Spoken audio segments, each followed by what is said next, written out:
Hello students, good morning everybody. Some basic concepts of chemistry के अब last topic की तरफ हम आ रहे हैं और वो टॉपिक होगा एटॉमिक एंड मॉलिक्यूलर मासेस। इसके अंदर हम चार टाइप का मास स्टडी करेंगे। पहला एटॉमिक मास, दूसरा एवरेज एटॉमिक मास, तीसरा मॉलिक्यूलर मास और चौथा फार्मूला मास। है तो सभी मासेस, लेकिन इन सब के बीच में क्या डिफरेंस है वो आपको कुछ एग्जांपल्स के साथ मैं आपको जो शो करूंगा। तो सबसे पहले हम देखते हैं कि what does it mean by atomic mass. तो atomic mass is nothing but mass of an atom. किसी भी एटम का जो मास होता है उस मास को हम सिंपली एटॉमिक मास कहेंगे। तो आप यहां पर देखिए, मैं एक एग्जांपल देता हूं। हाइड्रोजन का मास of one atom of hydrogen it is equal to 1.6736 into 10 raised to minus 24 ग्राम। ये हाइड्रोजन के एक एटम का मास कंसिडर होता है, that is 1.6736 into 10 raised to minus 24 gram. And this is very very small and it is very difficult to measure. इसलिए अगर आपको किसी एटम का मास कैलकुलेट करना है तो उस मास को आप कार्बन 12 के मास से रिलेट करोगे। कार्बन का जो एटम है उसका एटॉमिक मास 12 है। तो आप यहां पर जो है इसको कंसीडर करोगे with relation to the mass of carbon 12। अब यहां पर आप देखिए कि कार्बन का जो मास है, जैसे हमने यहां पर mass of one atom of hydrogen लिखा, तो मैं यहां पर लिखूंगा mass of one atom of carbon and that is equal to 12.000 AMU।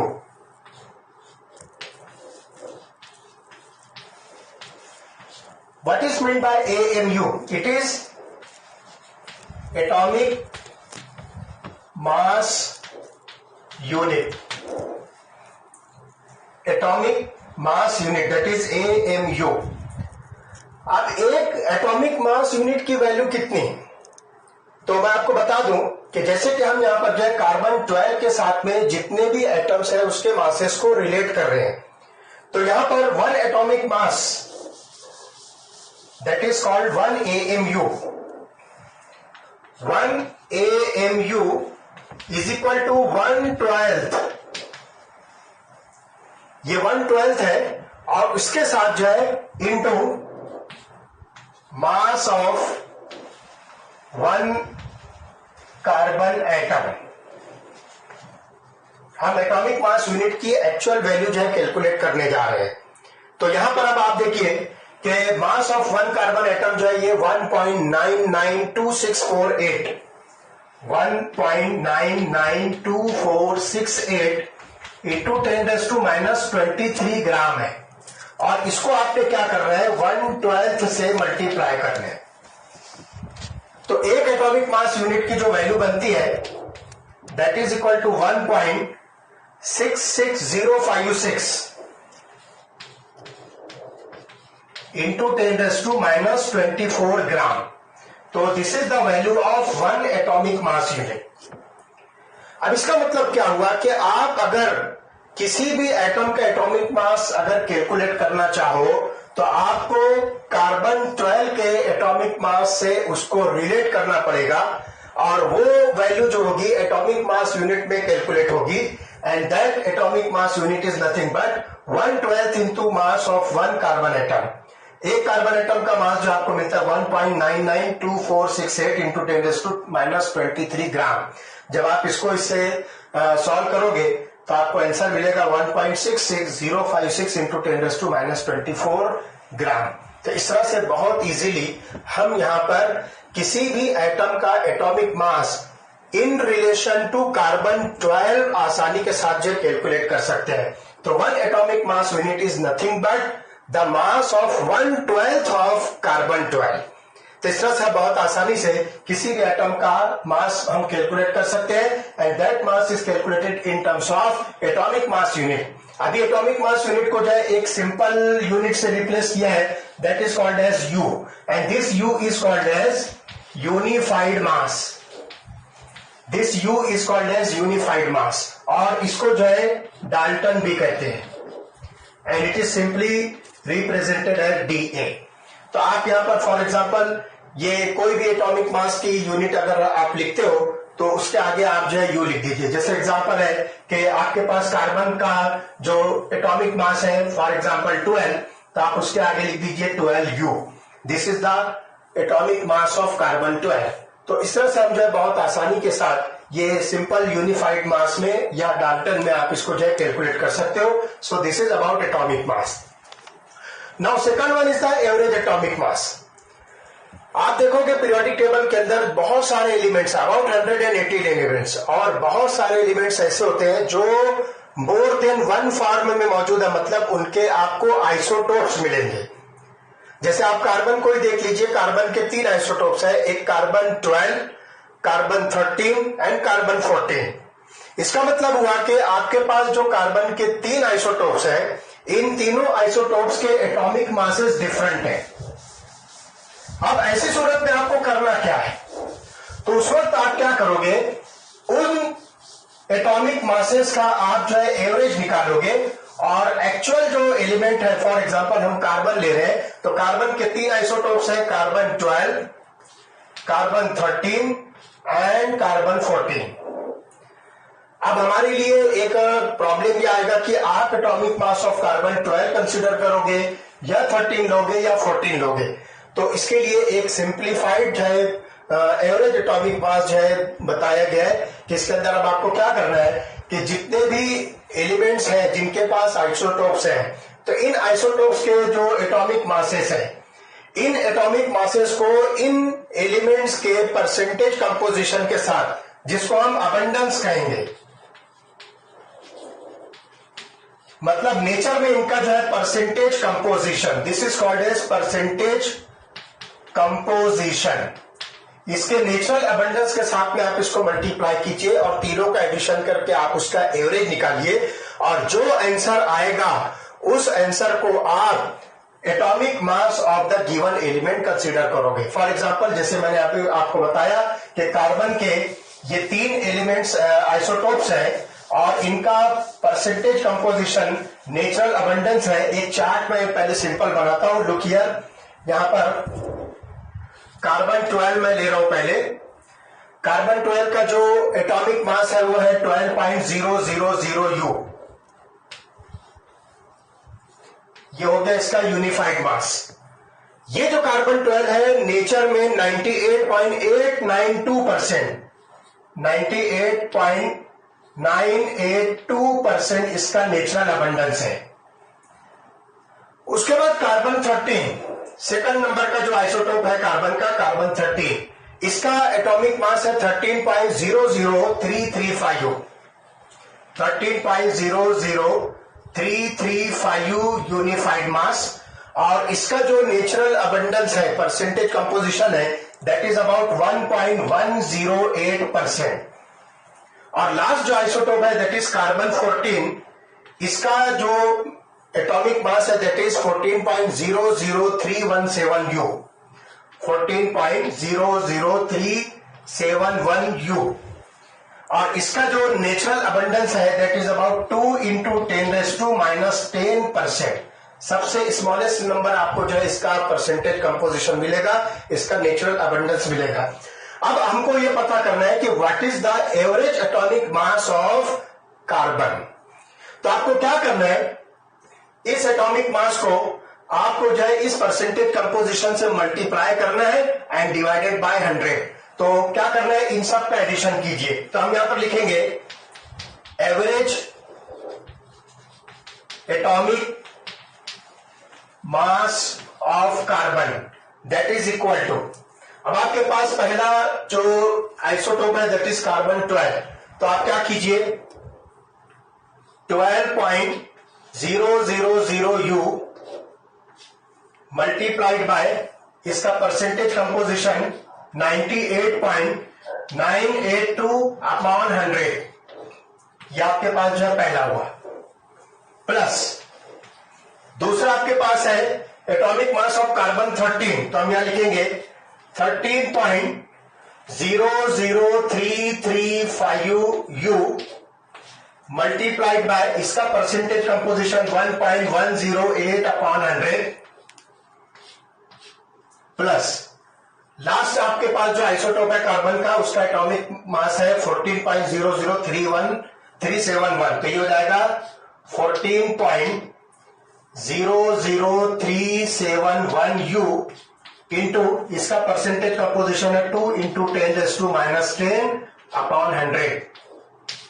तो इस तरह से जब हम इसको कंप्लीट जब सॉल्व करते हैं तो हमको मिलेगा average atomic mass of carbon is equal to 12.011U।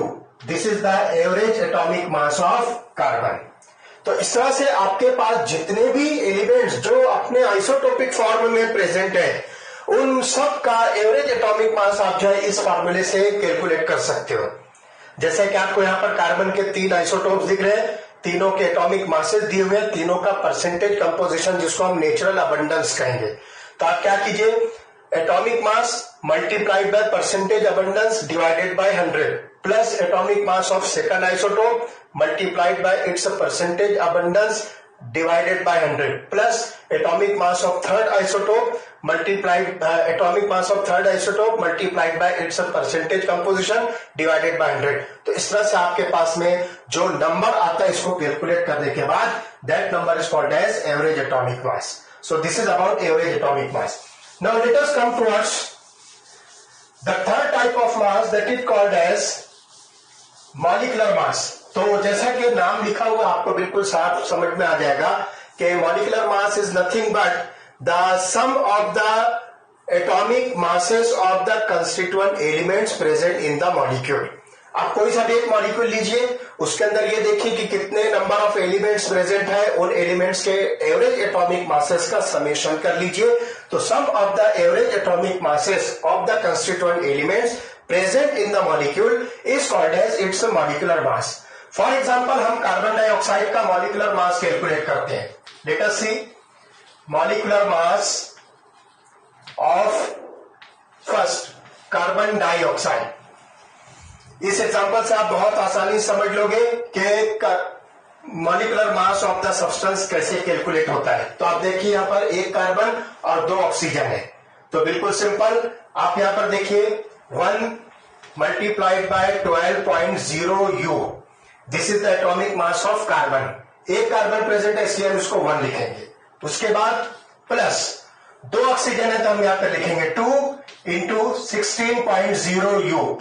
Atomic mass of oxygen is 16.0 unified mass, और चूंकि इसमें 2 ऑक्सीजन है इसलिए हमने यहां पर इसको 2 से मल्टीप्लाई किया। तो इस तरह से हम यहां पर टोटल लिखेंगे 44.0U। So this is the molecular mass of carbon dioxide. एक एग्जांपल और बताता हूं, second, that is water molecule. तो बिल्कुल इजीली आप जो है किसी भी मॉलिक्यूल का मॉलिक्यूलर मास जो है कैलकुलेट कर सकोगे। सेकंड नंबर आप देखिए वाटर मॉलिक्यूल H2O। अब यहां पर आप देखिए आपके पास 2 हाइड्रोजन है और 1 ऑक्सीजन है। तो आप क्या कीजिए, यहां पर लिखिए 2 मल्टीप्लाइड बाय 1U, या आप इसको 1.0U लिखिए। तो 1.0U जो है ये atomic mass, that is the average atomic mass of hydrogen, और 2 हाइड्रोजन इसलिए हमने इसको 2 से मल्टीप्लाई किया, प्लस 1 ऑक्सीजन है इसलिए हम यहां पर लिखेंगे 16.0U। इस तरह से टोटल हो जाएगा 18.0U। This is the molecular mass of water. तो इस तरह से हम किसी भी मॉलिक्यूल का मॉलिक्यूलर मास कैलकुलेट कर सकते हैं। एक होमवर्क मैं आपको देता हूं कि आप उसकी जो प्रैक्टिस कीजिए और चेक कीजिए कि आपने वाकई में सही मॉलिक्यूलर मास कैलकुलेट किया है कि नहीं। हमारे पास मॉलिक्यूल है ग्लूकोज। ग्लूकोज का फार्मूला है C6H12O6। आपको इस ग्लूकोज मॉलिक्यूल का मॉलिक्यूलर मास जो है कैलकुलेट करना है, और आप चेक कीजिए, चाहे तो आप मुझे जो आंसर रिप्लाई कीजिए या आप अपने पास पड़ोस में कोई अगर जानकार हो जिसको मालूम है तो आप उससे चेक करा लीजिए। तो this is your homework, you have to calculate the molecular mass of glucose molecule that has the formula C6H12O6. Okay, चलिए हम आते हैं last what does it mean bye formula mass? कुछ सब्सटेंसेस ऐसे होते हैं जिनका स्ट्रक्चर जो है डिस्क्रीट नहीं होता है। स्ट्रक्चर डिस्क्रीट नहीं होने की वजह से क्या होता है कि हम उसका मॉलिक्यूलर मास जो है कैलकुलेट नहीं कर पाते हैं। कैलकुलेट होता है लेकिन उसका जो है अलग टर्मिनोलॉजी है, that is called as formula mass. For example sodium chloride. Sodium chloride का जो स्ट्रक्चर होता है वो अपने क्रिस्टल लैटिस में देखिए 2 आयंस में डिस्ट्रीब्यूटेड होता है। एक से Na+ ion that is called as sodium ion और दूसरा होता है Cl- that is called as chloride ion. अब जब आप जो है crystal structure of sodium chloride study करोगे, ये कॉमन सॉल्ट है, तो आप देखोगे कि 1 sodium ion is surrounded by 6 chlorine ions and which are separated at equal distances. और इसी तरह से एक क्लोराइड आयन 6 सोडियम आयन के साथ जो है सराउंडेड होते हैं और उनका डिस्टेंस जो है सब सेम होता है। अब ऐसी सूरत में इसका कोई फार्मूला नहीं बनता है, लेकिन फिर भी हम यहां पर जो है एक फार्मूला मास कहेंगे। सोडियम क्लोराइड का फार्मूला जो है ये सोडियम क्लोराइड है। अब आपको जो है इसका जो मास मालूम करना है वो मास होगा फार्मूला मास। तो आपको क्या करना है, यहां पर भी जो है सोडियम का एवरेज एटॉमिक मास और क्लोरीन का एवरेज एटॉमिक मास, इन दोनों का एडिशन करना है। तो सिंपल मैं आपको बता दूं, 23U ये जो है सोडियम का एवरेज एटॉमिक मास है और 35.5U ये क्लोरीन का एवरेज एटॉमिक मास है। इन दोनों का एडिशन करने के बाद जो हमको आंसर मिलेगा that answer will be the formula mass of sodium chloride. तो इस तरह से बहुत सिंपली हम यहां पर जो इसको कैलकुलेट कर सकते हैं। तो मैं आपको बता दूं कि सोडियम क्लोराइड का जो फार्मूला मास है दैट इज अबाउट 58.5U। तो ये आंसर आएगा 58.5U। तो this is the formula mass of sodium chloride. तो ये कहां कैलकुलेट होता है, जब आपको पर्टिकुलर कोई डिस्क्रीट स्ट्रक्चर मिल रहा है और उसके अंदर जो है ये इस तरह के आयोनिक फॉर्म्स मौजूद हैं और उसमें क्रिस्टल स्ट्रक्चर के अंदर केटायंस और अनायंस एक दूसरे को सराउंड कर रहे हैं, तो उसको हम जो है फार्मूला यहां पर कंसिडर करेंगे कि it's formula is sodium chloride, या फिर फार्मूला होगा कैल्शियम क्लोराइड CaCl2। तो इस तरह से हम जो है इजीली उसके अंदर जो भी एवरेज एटॉमिक मासेस है यहां भी सिंपल उसका एडिशन करना है और जो आंसर आएगा that answer is nothing but the formula mass of the given substance. Okay.